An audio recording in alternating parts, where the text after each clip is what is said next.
All right, Knox. So here's what you're going to do. You're going to take a stake, which is going to be this little blue square, and you're going to pound it in the ground. Then you're going to measure over 14 feet and put another one. Those are perfectly straight in line because that's how lines work.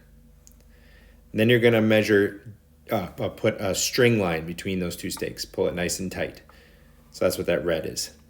Then you're going to measure down 12 feet and get it as close to what you eyeball as square and pound it in. And then do another string line between that second stake and the third stake.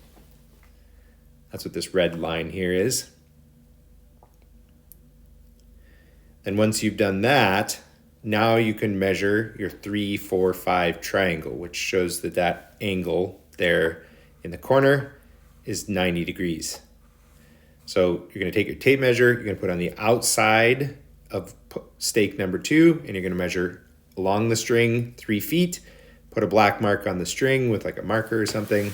You're going to measure down the other string 4 feet, put a black marker on the string. Then you're going to measure between the two marks on the two strings. You're going to make sure that it's exactly 5 feet. If it's less than 5 feet, your angle's less than 90 degrees. If it's more than 5 feet, your angle's more than 90 degrees. Once it's exactly 5 feet, now you know those two strings are 90 degrees to each other. So to get that right, you may have to move the post back and forth, kind of knock the post around a little bit, but once you get it, you're good. It doesn't have to be perfect, but you want it to be pretty damn close. Then once you have that third stake set, then you just measure over 14 feet from the third stake, down 12 feet from the first stake, and then where those two lines intersect, pound in your stake, and everything should be perfectly square to each other now. So then you run a string line between the rest of those two stakes, like so. Now all those string lines should be perfectly 90 degrees to each other.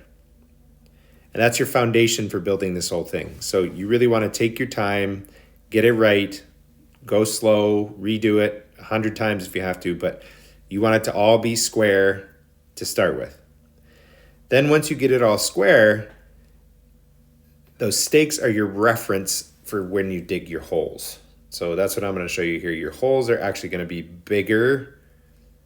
They're going to go outside this red boundary you're seeing here because the post has to sit in the middle of the hole and be surrounded on all sides by concrete.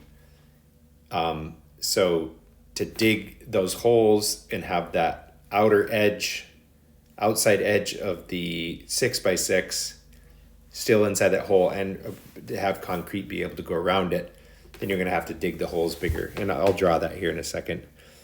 I'm going to be annoyingly anal about this and make sure these holes are the right color, which is stupid. I had to make them brown. By the way, I'm doing a voiceover on this. That's why I know it's coming. So brown holes. So you can see how the holes are around the stakes. So basically what you're going to have to do is once you set your stakes and mark out your holes with spray paint and then start to dig your holes, you have to come back when you set the posts and re-square them again, which will be a bit of a pain in the ass. But otherwise, there it is. It's relatively straightforward.